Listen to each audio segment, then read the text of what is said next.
दोस्तों स्टडी 91 की YouTube channel में आप सभी का बहुत बहुत स्वागत है। दोस्तों आज मैं इतिहास में आपको जो है 12वीं क्लास लेकर हाजिर हूं, जिसमें आज हम कवर करने वाले दोस्तों क्वेश्चन नंबर 331 से लेकर 360 तक की बातें। जी हां दोस्तों, मैंने आपसे पहले भी कहा था कि सीरीज लगातार चलने वाली है और बिल्कुल बेसिक से दोस्तों इस सीरीज को हम स्टार्ट करके चल रहे हैं। जो बच्चे आज देख रहे हैं पहली बार इस वीडियो को, मैं चाहूंगा आप सीरीज 1 से देखिए। ठीक है, देखिए आप पहले से स्टार्टिंग करेंगे ना तो आपको सब कुछ क्लियर होगा कि कब इतिहास में कौन कौन सी घटनाएं घटित हुई, और उसी टॉपिक को पढ़ते हुए आज हम उत्तर वैदिक काल के या वैदिक काल के सबसे आखिरी पड़ाव पर आ चुका हूं। आज हम चर्चा करने वाले दोस्तों पुराणों से संबंधित सवालों के बारे में। स्मृतियां क्या होती हैं, दर्शन क्या होते हैं, वेदांग क्या होता है, महाकाव्य क्या होता है, जो प्राचीन पुस्तकें हैं वहां से कौन कौन से सवाल बनते हैं। तो इस तरह के बहुत सारे सवालों पर आज हम चर्चा करने वाले हैं। तो आप निश्चित रूप से वीडियो को पूरा देखें ताकि कहीं कोई दिक्कत ना हो, कहीं कोई परेशानी नहीं हो। और इसी तरह के सवाल आपसे आपकी परीक्षाओं में पूछे जाते हैं। ध्यान दीजिएगा, हमारी इस टीम की तरफ से इस प्लेटफॉर्म पर जो है फाउंडेशन बैच स्टार्ट किए गए हैं, जिसमें history, geography, polity, science, economics, इन सब के फाउंडेशन बैच पर दोस्तों हम काम कर रहे हैं।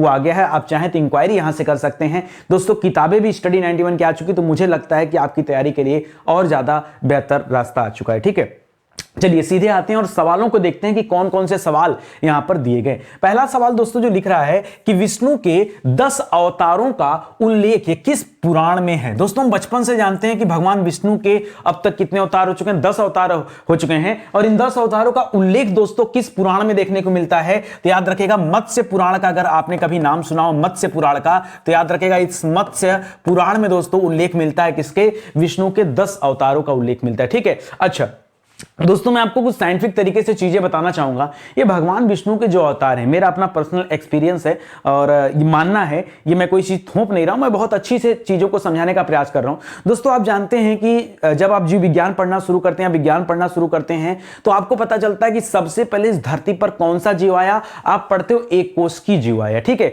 उस एक कोशिकीय जीव से बहुकोशिकीय जीव का निर्माण हुआ। और सबसे पहले दोस्तों क्या हुआ था, ये जो जलचर थे ना, जो जल में रहने वाले जीव थे, सबसे पहले वो आए थे। तो याद रखेगा भगवान विष्णु का जो पहला अवतार है, जो मत्स्य अवतार है, वो इसी को इंडिकेट करता है कि सबसे पहले धरती पर कौन सा जीव आया, तो मछली आई। ठीक है, मछली के बाद क्या हुआ दोस्तों, अभी मछली क्या हुआ दोस्तों, मछली तो जल में रहती थी। अब जल वाले जीव में कुछ जीव ऐसे हुए जो जल में भी रह सकते थे और जो थल में भी रह सकते थे, दोनों जगह रह सकते थे। सर जैसे एग्जांपल बताइए, जैसे मैं आपसे कहूं कि कछुए का अवतार है, कछुए को दोस्तों हम कूर्म अवतार के नाम से जानते हैं। तो भगवान विष्णु का जो दूसरा अवतार हुआ, ये हुआ कूर्म अवतार। ठीक है, तीसरा अवतार दोस्तों किससे संबंधित है, तीसरा अवतार पूरी तरह से दोस्तों थल पर रहता है। और यहां पर हम पढ़ते हैं दोस्तों भगवान विष्णु के वराह अवतार के बारे में। किसके अवतार के बारे में, वराह अवतार, जहां पर भगवान विष्णु ने सुअर के मुख वाला दोस्तों वराह अवतार है, जो सींग पर पृथ्वी को, जो जल में डूब गई थी, उस पृथ्वी को दोस्तों बाहर निकालने का काम किया था। तो वराह अवतार याद रखेगा, ये नंबर 3 पर है। नंबर 4 पर दोस्तों याद रखेगा, मनुष्यों ने सबसे पहले क्या थे, सबसे पहले वो आदि मानव जैसा जीवन व्यतीत करते थे, कच्चे मांस खाया करते थे। ठीक है, यानी जानवर जैसा उनका बर्ताव था। और बाद में दोस्तों धीरे धीरे वो मांस को पकाकर खाना शुरू कर दिए, घर बनाकर रहना शुरू कर दिए। तो यहां से पता चलता है आधा नर आधा पुरुष, यानी भगवान विष्णु का नरसिंह अवतार। कौन सा अवतार, नरसिंह अवतार। ठीक है, 5वें नंबर पे दोस्तों आप आएंगे तो यहां पर दोस्तों अब मनुष्य घर बनाकर रहने लगता है। ठीक है, और यहां पर याद रखेगा मनुष्य जो पहले बहुत लंबे लंबे हुआ करते थे, अब उनकी साइज थोड़ी छोटी हो गई थी। यहां 5वें नंबर पे अवतार आएगा दोस्तों भगवान विष्णु का वामन अवतार। याद रखेगा भगवान विष्णु का वामन अवतार। इसके बाद 5वें के बाद 6ठे नंबर पे दोस्तों याद रखेगा शिकारी वाला अवतार हो जाएगा, तो परशुराम अवतार याद रखेगा। देखिए याद करने का तरीका है सब। ठीक है, परशुराम अवतार। ठीक है, तो याद रखेगा थोड़ा गुस्सैल टाइप का मानो। 7वें नंबर पे याद रखेगा भगवान श्री रामचंद्र। जी हां दोस्तों, यानी घर गृहस्थी बनाकर विवाह करके रहने वाला मानव यहां पर आए। ठीक है, इसके बाद क्या हुआ दोस्तों, 8वें नंबर पे आप देखेंगे कि श्री कृष्ण का अवतार लिया भगवान के विष्णु ने, तो यहां पर कृष्ण अवतार आ जाएगा। 9वें नंबर पे दोस्तों भगवान बुद्ध का अवतार आ गया माना जाता है। और 10वें नंबर पे दोस्तों अभी अवतार हुआ नहीं है, ये होने वाला है कल्कि अवतार। ठीक है, ये भगवान विष्णु का 10वां अवतार है, जो कहा जाता है कलयुग में होगा। सफेद घोड़े पर बैठकर भगवान विष्णु कल्कि के रूप में आएंगे। और याद रखेगा सृष्टि में जो प्रलय आएगा उससे बचाने का कार्य करेंगे। जब पाप बढ़ जाएगा दोस्तों तब एक कल्कि अवतार होगा। ये सब वर्णित है दोस्तों अपने मत्स्य पुराण में। ठीक है, सारी बातें हैं, आप जानते रहिए। चलिए आगे बढ़ते हैं दोस्तों। अगला सवाल देखते हैं। लिख रहा है दोस्तों मत्स्य पुराण में ये किस वंश से संबंधित है। ठीक है, देखिए भारत में कई सारे वंश चले हैं, उनमें से दोस्तों मत्स्य पुराण की बात करें तो मत्स्य पुराण दोस्तों किस वंश से संबंधित है। तो भारत में एक वंश चला था दोस्तों आंध्र सातवाहन वंश, आपने नाम सुना होगा आंध्र सातवाहन वंश का। ठीक है, ये आंध्र सातवाहन वंश के बारे में जानकारी याद रखेगा, ये मत्स्य पुराण से जानकारी मिलती है और लगभग 150 साल का इतिहास भी मिलता है। एक चीज और कहना चाहूंगा, क्या आप जानते हैं कि आंध्र सातवाहन वंश का संस्थापक कौन था। मैं छोटा सा सवाल आपसे पूछ रहा हूं, ठीक है, नहीं पता हो तो जान जाइए, आगे हम चर्चा करेंगे दोस्तों। इनका नाम था, जो इसके संस्थापक थे, इनका नाम था शिमुक। क्या नाम था दोस्तों, शिमुक नाम था, याद रखेगा। ये आंध्र सातवाहन वंश के क्या थे, संस्थापक थे। ठीक है, इसी सातवाहन वंश के नाम पर दोस्तों एक मूवी बनी है, कभी आप फुर्सत में रहिएगा, दक्षिण भारतीय मूवी है, जबरदस्त मूवी दोस्तों, उसका नाम ही है गौतमी पुत्र सातकर्णी। जी हां दोस्तों, सातकर्णी मूवी देखिएगा, मजा आ जाएगा। ठीक है, तो ये है सवाल, आपको याद रखना है। चलिए आगे बढ़ते हैं। लिख रहा है मौर्य और गुप्त वंश की जानकारी किस पुराण से मिलती है। देखिए मौर्य गुप्त वंश की खास करके देखिए यहां पर जो आपको ध्यान देना दोस्तों, मौर्य वंश को याद रखना है। देखिए मौर्य गुप्त वंश की जो जानकारी मिलती है वो अलग अलग पुराणों से मिलती है, यहां दोनों एक साथ दे दिया है।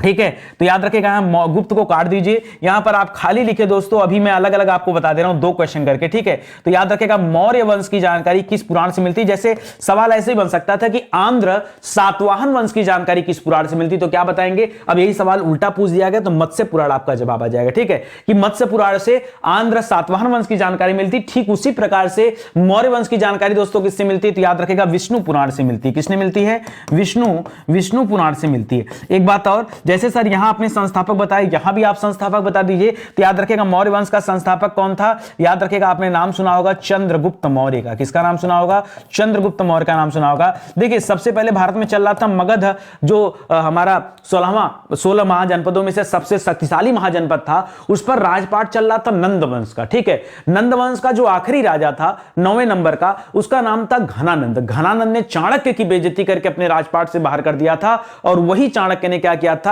चंद्रगुप्त मौर्य को, ठीक है, चुन करके और उनको खड़ा करता है नंद वंश के घनानंद के सामने, और उसके बाद लड़ाई होती है, नंद वंश समाप्त होता है, मौर्य वंश की स्थापना होती है। तो चंद्रगुप्त मौर्य याद रखेगा, ये मौर्य वंश के संस्थापक हैं, जिनके बारे में किस पुराण में वर्णन है, तो याद रखिएगा विष्णु पुराण में दोस्तों ये मौर्य वंश के बारे में जानकारी मिलती है। ठीक है, उसी तरह से सातवाहन वंश के बारे में जानकारी मत्स्य पुराण से मिलता। बहुत इंपॉर्टेंट सवाल है, आपके परीक्षा में आता है। ठीक है, तो आप देखिए पुराणों में भी दोस्तों इन लोगों का उल्लेख है, इन बातों को आपको ध्यान रखना है। ठीक है, चलिए आगे बढ़ते हैं। अगला लिख रहा है दोस्तों, सवाल दे रहा है, पढ़िए ध्यान से और तब सवाल का उत्तर दीजिएगा। लिख रहा है शुंग वंश और गुप्त वंश। देखिए मैं आपको शुंग वंश के बारे में पहले बता चुका हूं कि शुंग वंश के बारे में जानकारी मत्स्य पुराण से मिलता है, तो यहां पे दोस्तों मत बात करिए, हम यहां बात करेंगे दोस्तों सिर्फ और सिर्फ गुप्त वंश के बारे में। और पूछा जा रहा है कि गुप्त वंश की जानकारी ये किस पुराण से मिलती है, तो याद रखेगा दोस्तों इसके बारे में जानकारी मिलती है वायु पुराण से। ठीक है, किससे मिलती है, वायु पुराण से जानकारी मिलती है। ठीक है, तो अभी तक आपने क्या क्या पढ़ लिया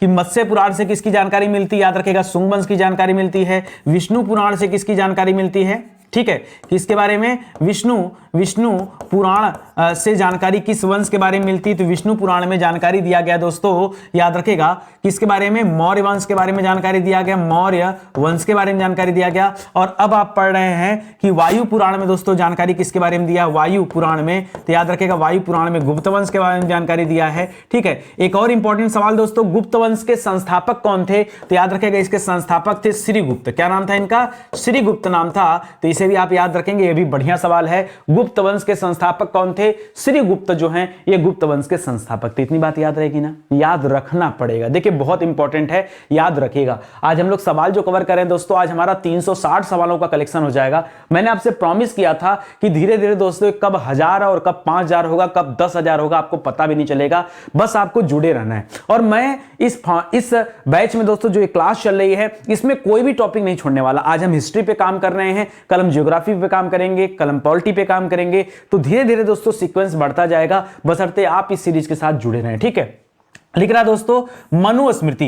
जी हां दोस्तों, मनुस्मृति की रचना किसने किया दोस्तों, तो कहा जाता है मनुस्मृति की रचना स्वयं मनु ने किया है। किसने किया है, मनु और शत्रुपा। सबसे पहले इस धरती पे 2 जीव आए थे जिन्हें ब्रह्मा जी ने दोस्तों निर्मित किया था, और उन्हीं से दोस्तों सृष्टि की रचना मानी जाती है। उन्हीं मनु ने दोस्तों मनुस्मृति की रचना किया है। लिख रहा है कि यह मुख्यतः किससे संबंधित है, तो दोस्तों इसमें सामाजिक व्यवस्था के बारे में बताया गया। किसके बारे में बताया गया है, सामाजिक व्यवस्था के बारे में इस मनु मनुस्मृति में दोस्तों चर्चा किया गया है। याद रखेगा कि समाज में कब किसे कैसे रहना है, कैसा बर्ताव करना है, क्या कर्तव्य है, क्या अधिकार है, इसी से संबंधित चीजों के बारे में इस मनुस्मृति में बताया गया। ठीक है, अगला सवाल दे रहा दोस्तों, कह रहा किस स्मृति को, जी हां दोस्तों आपसे सवाल कर रहा है कि किस स्मृति को मानव धर्मशास्त्र कहा जाता है। तो याद रखेगा दोस्तों मनुस्मृति को ही कहा जाता है। ठीक है, मनुस्मृति ये सबसे पुरानी स्मृति है। याद रखेगा धरती की सबसे सवाल आता है सबसे पुरानी स्मृति कौन सी है, तो क्या बताएंगे, मनुस्मृति है। और मनुस्मृति को दोस्तों याद रखेगा मानव धर्मशास्त्र भी कहा जाता है। क्यों?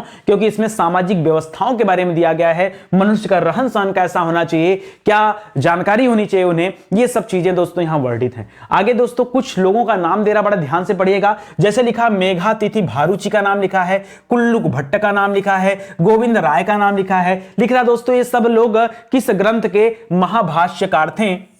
भाष्यकार मतलब क्या होता है, देखिए कोई बहुत बड़ा ग्रंथ जब होता है ना तो उसे पार्ट पार्ट में करके लोग उस पर टीका लिखते हैं, उसे आसान बनाने के लिए क्या करते हैं दोस्तों, उस पर अपनी रचना करते हैं। तो इन लोगों के द्वारा दोस्तों महाभाष्य लिखा गया है। महाभाष्य लिखा गया किसके ऊपर, याद रखेगा दोस्तों मनुस्मृति के ऊपर। जी हां दोस्तों मनुस्मृति के ऊपर दोस्तों इनके द्वारा क्या लिखा गया, महाभाष्य लिखा गया है, ये आप ध्यान रखेंगे। ठीक है, महाभाष्य क्या होता है तो आप समझिए किसी चीज को आसान करने के लिए दोस्तों ये महाभाष्य लिखे जाते हैं, या ये भाष्यकार इसीलिए इन्हें कहा गया है क्योंकि इनके द्वारा महाभाष्य लिखा गया है।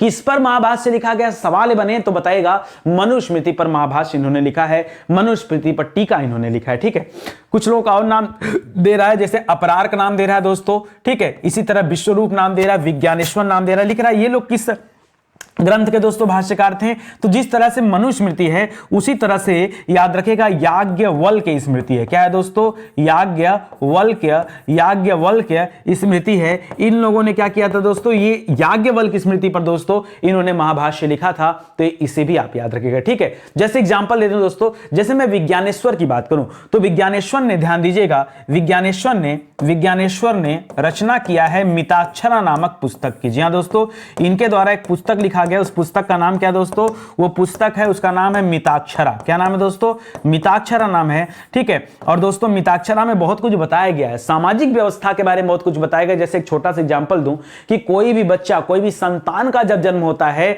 तो जन्म से ही उसे अपने पिता की संपत्ति पर पैतृक अधिकार मिल जाता है दोस्तों, पैतृक संपत्ति पर अधिकार मिल जाता है। ये जो संपत्ति का अधिकार दोस्तों इस मिताक्षरा पुस्तक में लिखा गया है। तो हिंदू धर्म के लिए दोस्तों बहुत बड़ी किताब है मिताक्षरा, इसे याद रखेंगे, जिसकी रचना विज्ञानेश्वर ने किया है। यह किससे संबंधित है, विज्ञानेश्वर ने महाभाष्य भी लिखा है याज्ञवल्क्य स्मृति पर, यह उसी याज्ञवल्क्य स्मृति का क्या है, एक हिस्सा। इसी तरह से विज्ञानेश्वर जैसे दे रहा दोस्तों नाम दे रहा है, उसी मिताक्षरा पुस्तक की तरह एक और पुस्तक आपने शायद नाम सुना हो या हो सकता है आपके दिमाग से स्किप कर रहा हो। याद रखें कभी कभी पूछता है दाय भाग, क्या पूछता दोस्तों, चलिए मैं यहां लिख दे रहा हूं दोस्तों, याद रखेगा दाय भाग। जी हां दोस्तों दाय भाग याद रखेगा, दाय भाग एक पुस्तक का नाम है। क्या है दोस्तों, दाय भाग एक पुस्तक का नाम है। और कह रहा है कि इस पुस्तक की रचना किसने किया है, तो याद रखेगा इसकी रचना किया है जीमूतवाहन ने। किसने किया है दोस्तों, जीमूतवाहन ने दोस्तों रचना किया है दाय भाग पुस्तक की। यह भी बहुत इंपॉर्टेंट किताब है, सवाल आपसे परीक्षा में पूछा जाता है। तो दोनों सवाल याद रखेगा, मिताक्षरा और दाय भाग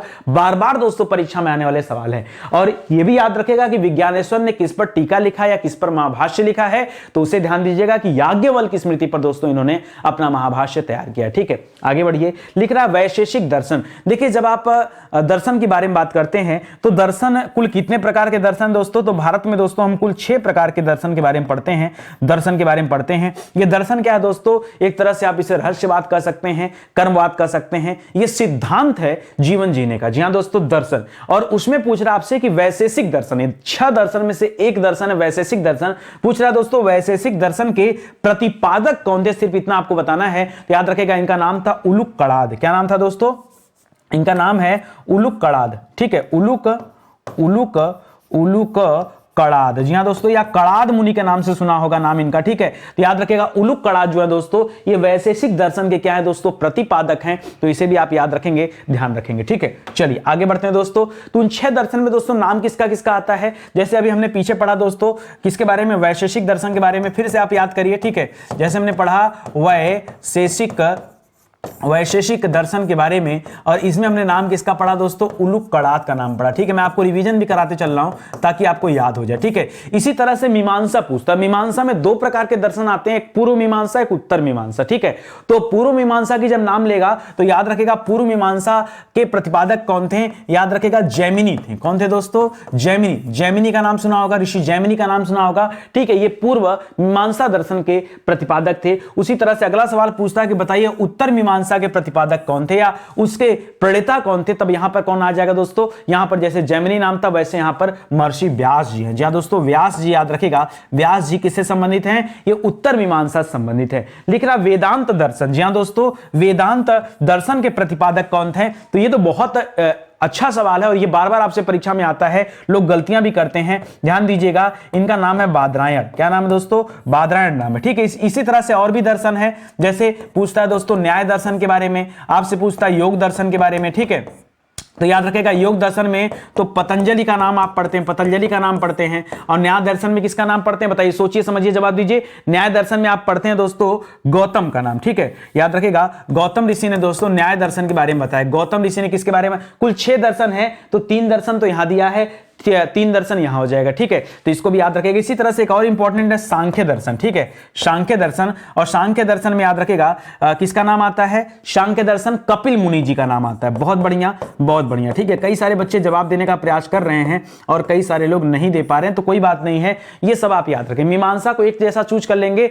बाकी वैशेषिक एक हो गया, मीमांसा 2 नंबर पर। मीमांसा में 2 भाग हो गए हैं, अलग बात है, उसको एक तरह ले चलिए। तो एक हो गया वैशेषिक, एक हो गया मीमांसा, एक हो गया यहां पर वेदांत दर्शन। ठीक है, और बाकी यहां 3 हो गए न्याय, योग और सांख्य। ठीक है, तो ये सब चीजें आप याद रखेंगे, आगे भी मिलेगा आपको, तो आप रिवाइज कर लीजिए। न्याय दर्शन दोस्तों किसने प्रचारित किया, तो अभी दोस्तों मैंने आपको बताया कि न्याय दर्शन को प्रचारित किसने किया था। सबसे आसान कौन सा है दोस्तों, योग दर्शन है। योग के लिए दोस्तों हम लोग पतंजलि को जानते हैं, पतंजलि को जानते हैं, तो याद रखेगा। और सांख्य दर्शन के लिए कपिल मुनि को जानते हैं, इसको याद रखेगा। ठीक है, कपिल मुनि। जी हां दोस्तों, कपिल मुनि जी का नाम याद रखते हैं। अब बचता न्याय दर्शन, जो बार बार आपके दिमाग से स्किप होता है, तो याद रखें दोस्तों न्याय दर्शन के प्रतिपादक कौन है, गौतम जी हैं। कौन है दोस्तों, गौतम जी हैं। तो ये सब याद रखेंगे, बहुत बहुत इंपॉर्टेंट सवाल है, याद रहेगा आपको, याद रखेगा दोस्तों। देखिए दर्शन से संबंधित बार बार आपसे परीक्षा में सवाल पूछे ही जाते हैं दोस्तों। स्टडी 91 के प्लेटफॉर्म से ये सैंपल के तौर पे दोस्तों किताब यहां पर दी गई हैं, तो बहुत सारी किताबें आ चुकी हैं। आप चाहें तो इन किताबों को ऑनलाइन ऑर्डर कर सकते हैं। कैश ऑन डिलीवरी चाहिए तो फ्लिपकार्ट, अमेजन पे भी जाके आप ऑर्डर कर सकते हैं। ठीक है, बाकी हमारा हेल्पलाइन नंबर है, कहीं कोई दिक्कत है, परेशानी है तो आप कॉल करके संपर्क कर सकते हैं, कोई भी समस्या हो तो। ठीक है, चलिए आगे बढ़ते हैं, अगले सवाल की तरफ आते हैं। लिख रहा दोस्तों अद्वैतवाद का सिद्धांत। जी हां दोस्तों, अद्वैतवाद का सिद्धांत ये किसने प्रतिपादित किया। अब जिस तरह से आपने दर्शन के बारे में, कई दर्शनों के बारे में पढ़ा, उसी तरह से दोस्तों आप पढ़ेंगे कई सारे सिद्धांत, जैसे अद्वैतवाद का सिद्धांत, जैसे द्वैताद्वैतवाद का सिद्धांत, जैसे विशिष्ट द्वैत का सिद्धांत। अब होता क्या है ना कि ये कंफ्यूजन में गलत हो जाता है। ठीक है, मैं आपको बताता हूं दोस्तों, अद्वैतवाद का सिद्धांत दिया था शंकराचार्य जी ने, जो सबसे इंपॉर्टेंट है, पहला यही आप याद रखेगा। ठीक है, किसने दिया था दोस्तों, अद्वैतवाद का सिद्धांत दिया था शंकराचार्य जी ने। तो पहला जवाब दोस्तों तो याद रखेगा। ठीक है, बहुत आसानी से याद हो जाएगा।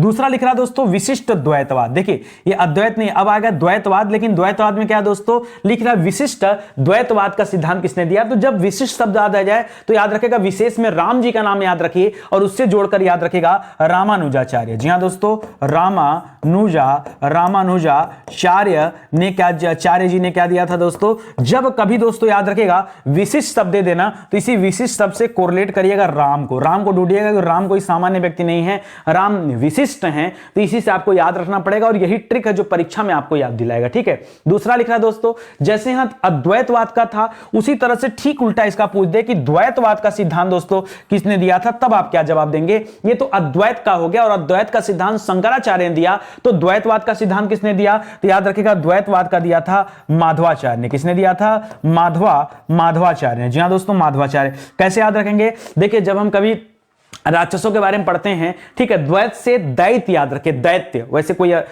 इसका लेना देना नहीं है, याद करने का एक ट्रिक है। ठीक है, द्वैत से दैत्य याद रखेगा, दैत्य का तात्पर्य राक्षस हो गया, असुर हो गया, और उनके जो गुरु थे माधवाचार्य। ठीक है, तो इस तरह से दोस्तों आप कोरिलेट करके याद रखें। जैसे मैंने ट्रिक दिया ना कि विशिष्ट आ जाए तो राम को याद रखेगा, अद्वैत में शंकराचार्य सबको मिल जाते हैं, ठीक है, लेकिन द्वैत में याद रखेगा यहां माधवाचार्य हो जाएगा। यह गलती आपसे बिल्कुल नहीं होनी चाहिए, नहीं तो फिर परीक्षा में गड़बड़ हो जाएगा। चलिए आगे बढ़ते हैं। अब दूसरा दे देता है दोस्तों द्वैत अद्वैतवाद, ठीक है, या कभी कभी इसका दूसरा नाम भी दे देता है, इसको एक साथ कह देता है द्वैता द्वैत। क्या देता है? द्वैता द्वैत। अब बच्चे परेशान, सर द्वैता द्वैत क्या होता है? देखिए जब इसका संधि विच्छेद करेंगे ना तो द्वैत अलग हो जाएगा, द्वैत अलग हो जाएगा, और जो ता लगा है ना ये अ लगा है, ठीक है, अद्वैत लिखा होता है, ठीक है, तो द्वैत अद्वैत यही अ जाके त में जुड़ जाता है तो ता बन जाता है। इसीलिए कहीं कहीं पर दोस्तों इसे द्वैता द्वैत भी लिखा होता है। तो घबराने वाली बात नहीं है। द्वैता द्वैत क्या है? यही द्वैत और अद्वैतवाद को क्या कहा गया है? द्वैता द्वैतवाद कहा गया है। तो कंफ्यूजन नहीं होना चाहिए।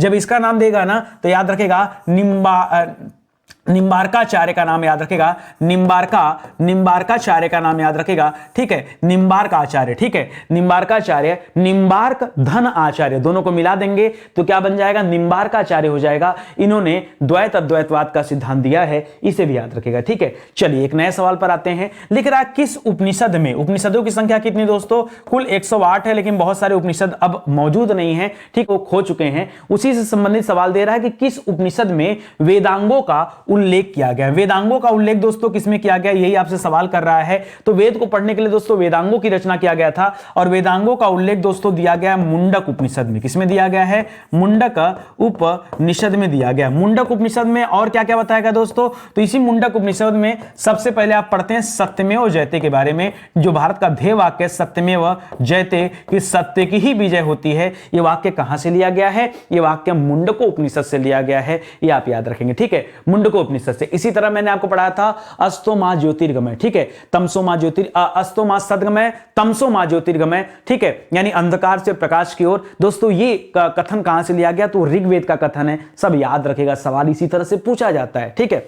हम तो दोस्तों यहां पर क्वेश्चन वाइज में इस तरह से चर्चा कर रहे हैं। जब कभी आप फाउंडेशन बैच में आएंगे ना तो वहां दोस्तों बहुत विस्तार में हम बातचीत कर रहे हैं, ठीक है, और आपको और ज्यादा मजा आएगा। हो सकता है बच्चों को ये वाली क्लास देखकर बहुत अच्छा फील हो रहा होगा कि सर गजब की क्लास, हमने बहुत कुछ सीख लिया, लेकिन विश्वास कीजिए दोस्तों जब वहां आएंगे तो इससे बहुत ज्यादा क्वालिटी, बहुत ज्यादा डीप स्तर पर दोस्तों हम लोग बातचीत करेंगे और आपको बहुत मजा आएगा, ठीक है। चलिए आगे बढ़ते हैं दोस्तों। लिख रहा वेद के छंद में किस प्रकार की व्याख्या की गई? बहुत ध्यान से पढ़िए पहले क्या लिख रहा है। लिख रहा वेद के छंद में किस प्रकार की व्याख्या की गई दोस्तों? तो वेद के अंदर जो छंद है दोस्तों उसमें किस प्रकार की व्याख्या है? तो आपने पढ़ा होगा कभी कि संस्कृत में दोस्तों एक वैदिक संस्कृत होता है, एक लौकिक संस्कृत होता है, ठीक है। तो वैदिक एवं लौकिक, देखिए जो आजकल हम लोग जो संस्कृत पढ़ते हैं लौकिक संस्कृत है, ठीक है, और जो संस्कृत के शब्द देवताओं के द्वारा बोले गए, देवताओं के द्वारा उच्चारित किए गए, या बड़े बड़े ऋषि महर्षियों ने जिन संस्कृत का इस्तेमाल किया वो लौकिक संस्कृत नहीं, वैदिक संस्कृत है, इसीलिए उसको पढ़ना बड़ा कठिन है, ठीक है। तो याद रखेगा वैदिक और लौकिक ये इसी तरह के छंद होते थे, इसी तरह की संस्कृति होती थी, इसे आप याद रखेंगे, ये भी आपके लिए अच्छा सवाल है, ठीक है। चलिए आगे बढ़ते हैं। अगला लिख रहा है दोस्तों कल्प में किसका वर्णन है? वर्णन नहीं दोस्तों, कल्प में किसका वर्णन है? दोस्तों सीधा सवाल पूछ रहा कि कल्प के अंदर दोस्तों किसका वर्णन दिया गया है? तो याद रखेगा कल्प के अंदर दिया गया यज्ञ व्यवस्था का वर्णन। जी हां दोस्तों, यज्ञ व्यवस्था का वर्णन दिया गया है, ठीक है। इसके अलावा दोस्तों किसका वर्णन दिया गया है? कल्प की में देखिए दो चीजें बताई गई, एक तो यज्ञ व्यवस्था बताया गया है और एक तो गृहस्थाश्रम बताया गया, दो चीजें मिलती हैं, ठीक है। आप देखिएगा कि आपके परीक्षा में क्या ऑप्शन दे रहा है, गृहस्थाश्रम, ठीक है। अब देखिए एक्चुअली में जब आप इसे विभक्त करेंगे तो आपको मिलेगा गृहस्थ धन आश्रम, गृहस्थ धन आश्रम मिलता है। जब हम जोड़ देते तो यही आ जाकर थ पे आ की मात्रा बन जाता है और तब बनता है दोस्तों गृहस्थाश्रम, ठीक है। तो एक ही बात है, घबराने वाली बात नहीं। कल्प में इन दोनों के बारे में चर्चा किया गया, किसके बारे में? एक तो यज्ञ व्यवस्था के बारे में, एक तो गृहस्थाश्रम के बारे में, इन दोनों के बारे में दोस्तों चर्चा मिलता है, ठीक है। आगे लिख रहा है दोस्तों भारत के दो सर्वाधिक प्राचीन महाकाव्य कौन से? जी हां दोस्तों, सबसे ज्यादा प्राचीन महाकाव्य की बात कर रहा है। तो महाकाव्य में दोस्तों दो महाकाव्य आते हैं, एक दोस्तों रामायण हम महाकाव्य मानते हैं और एक हम महाभारत को महाकाव्य मानते हैं। तो याद रखेगा रामायण और महाभारत ये दो महाकाव्य हैं, इसे याद रखेगा, ठीक है। ये दो महाकाव्य हैं, इसे आप ध्यान रखेंगे, ठीक है। अगला लिख रहा है दोस्तों चतुर्विंशति सहस्त्री संहिता। अब इसका मतलब क्या होता है? चतुर्विंशति कहा जाता है दोस्तों 24 को, अगर आपको पता हो तो ठीक है। विंशति 20 को कहा जाता है, और चतुर से 4 लग गया तो 20 और 4 24 हो गया, 24। सहस्त्री दोस्तों कहा जाता है हजार को, सहस्त्री किसे कहा जाता है? हजार को। और संहिता कहा जाता है एक साथ होने को, ठीक है। तो जहां पर 24,000 श्लोक क्या हो दोस्तों? एक साथ हो, उसे क्या कहा जाता है? चतुर्विंशति सहस्त्री संहिता। यहां दोस्तों चतुर्विंशति सहस्त्री संहिता 24,000 श्लोक एक साथ हैं, और ये कहां पर है दोस्तों? तो आपको पता हो ना हो, याद रखेगा, ये रामायण में। कहां पर दोस्तों? ये रामायण में है। इसे चतुर्विंशति सहस्त्री संहिता कहते हैं, तो आप ध्यान रखेंगे, ठीक है। आगे बढ़िए। आगे लिखा दोस्तों महाभारत का दूसरा नाम क्या है? जी हां दोस्तों, महाभारत का दूसरा नाम क्या है? तो महाभारत का एक नाम है दोस्तों जय संहिता, ठीक है, जय संहिता, ठीक है। एक तो इसे याद रखेगा। दूसरा दोस्तों एक नाम और मिलता है महाभारत का, शत सहस्त्री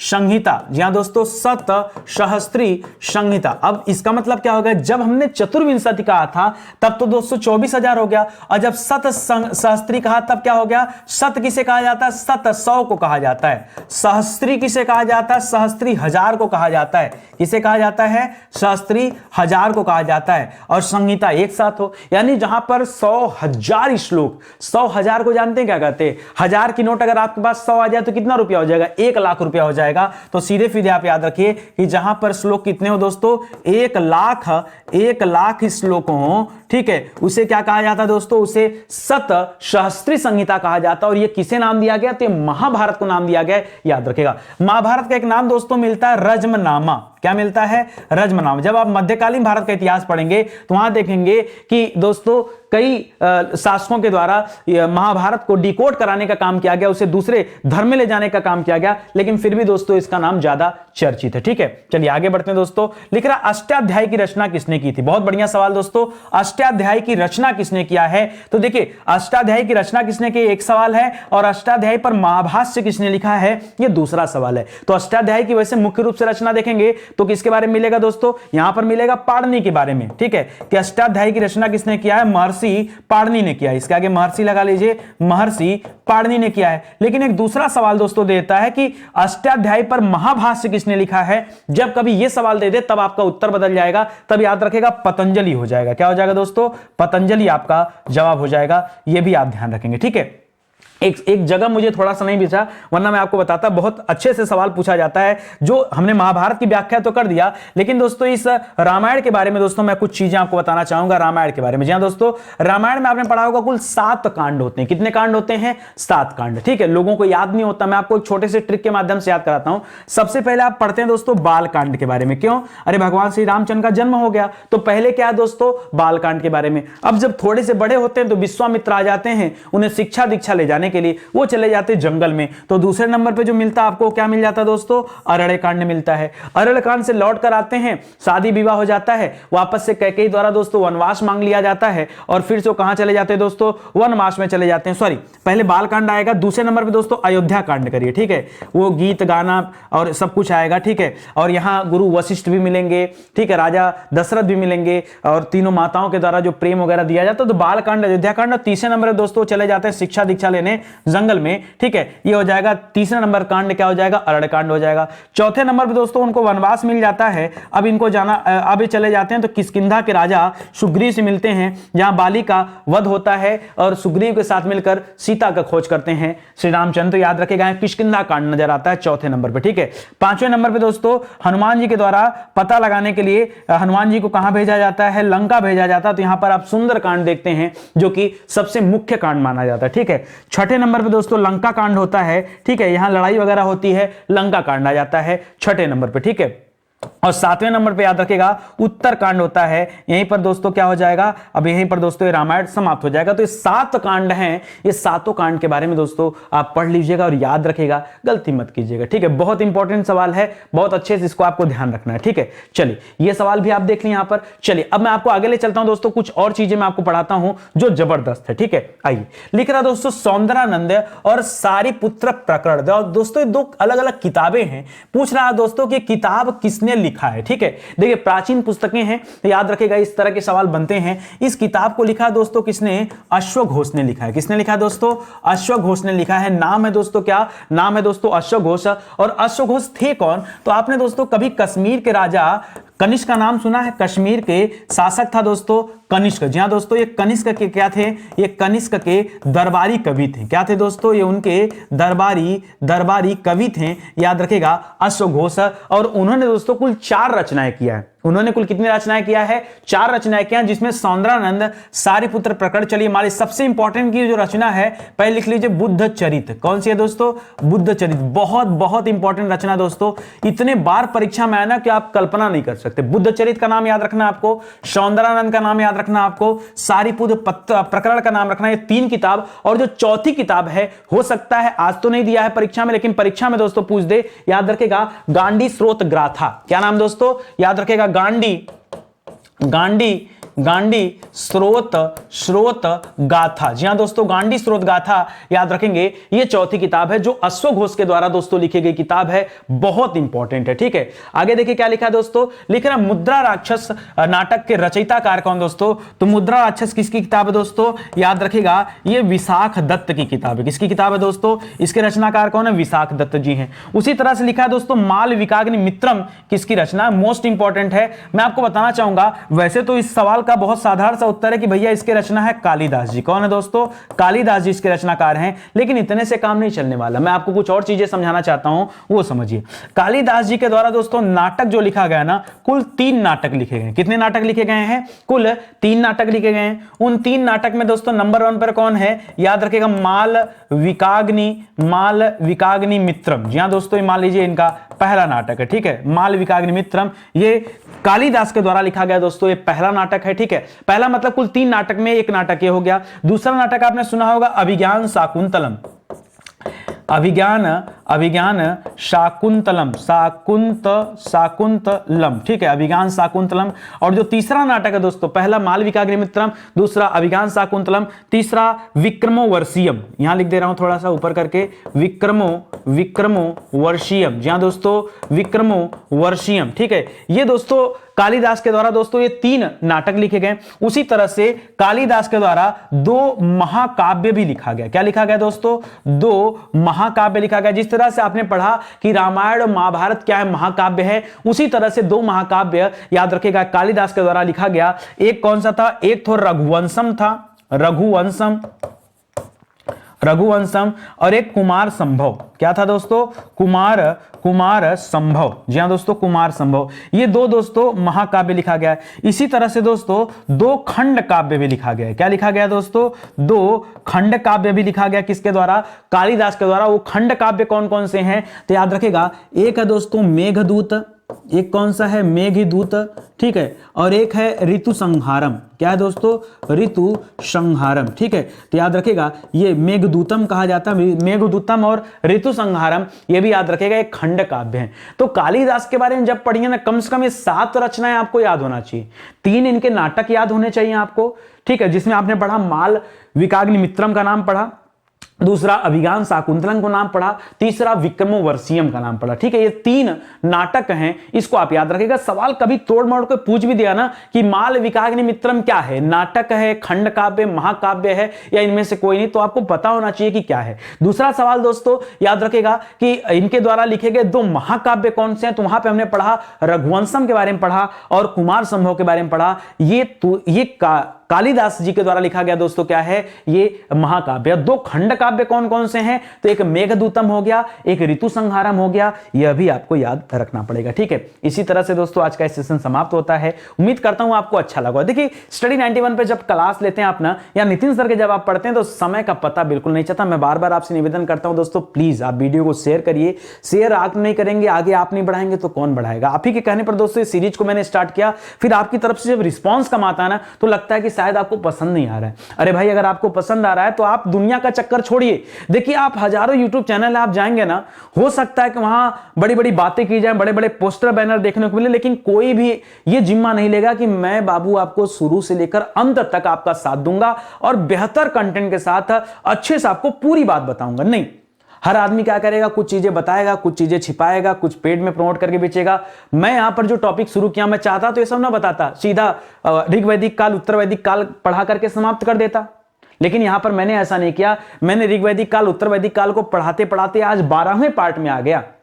मैं चाहता तो गायब कर सकता था, लेकिन नहीं किया। मुझे आपका हित देखना है, मुझे ऐसे बच्चों को भी लेकर चलना है जो जिनके पास कोई साधन नहीं, वो इन चीजों के माध्यम से तैयारी कर सकते हैं। क्वेश्चन का लेवल दोस्तों मैं ऐसा रख रहा हूं कि नहीं, जो पहले से पढ़ चुके उनके लिए भी फायदेमंद हो, जो नए बच्चे उनके लिए भी फायदेमंद हो। कुल मिलाजुला के परीक्षा के लिए इंपॉर्टेंट चीजों पर ही दोस्तों हम चर्चा कर रहे हैं, ठीक है। ऐसे विषय जो यूट्यूब पर पूरी तरह से निःशुल्क पढ़ा दिए गए हैं, ये उन्हीं का दोस्तों हैंड रिटन नोट्स हैं, जिन्हें आप हमारे वेबसाइट या एप्लीकेशन से ऑर्डर कर सकते हैं। बाकी किताब परचेज करेंगे तो आपके घर जाएगी, ठीक है। तो चलिए इसी के साथ आज का सेशन समाप्त होता है। मिलते हैं दोस्तों अगले लेक्चर में, तब तक के लिए धन्यवाद। जय हिंद, जय Bharat. Thank you so much.